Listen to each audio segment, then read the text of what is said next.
Kingam-panahy nampitondra ny lohateny hoe tsy azoko.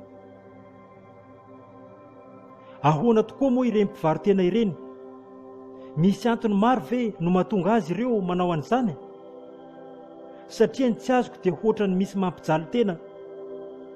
Isan'andro dia hitako mijorojoro eny sy mandeha mirenireny.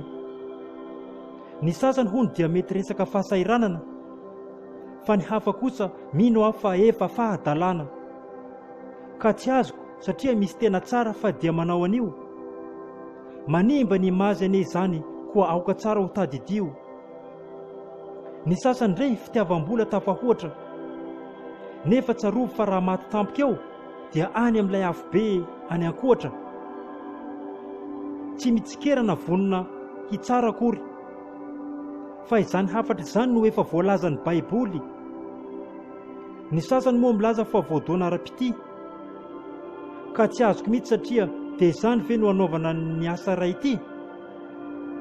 Mijangajanga sy maloto ka voretra, satria tena ao anatin'ny fiainam-betaveta.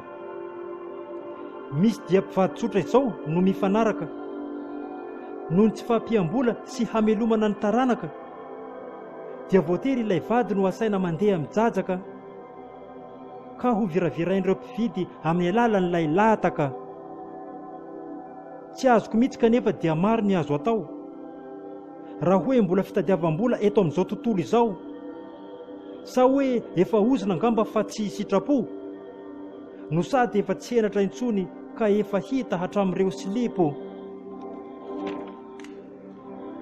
Misy manan-karena ihany hono izy ireny amin'ny alalan'io asa iray io, kanefa ny sasany ny sakafo androany ihany no mba mety hitany sy hoanina anio.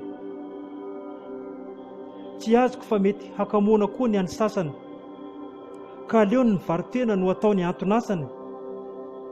Fa maninona atao an'izany io tempoly io? An'Andriamanitra anie izy io, koa aoka ambadin'io. Tsy mety kosa ny asa toy izany, satria tena maharatsy fiafarana. Fa ireo bandy anie dia misy mihinana hatrany, kanefa ny vola azo amin'izy ireo mety tsy hahavanona. Elao amin'izay fa tsy tsara. Tsy mila be famaliana sao dia ataon'olona hoe lany zara.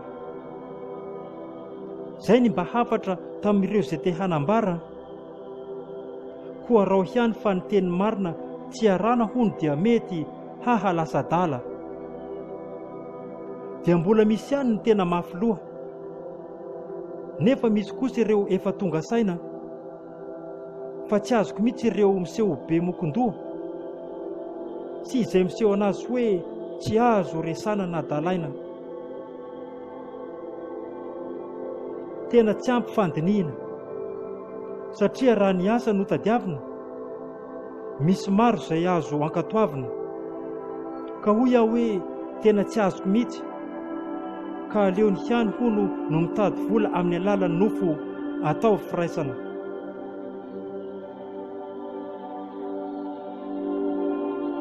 Mpanoratra Patrick, na hoe Kinga.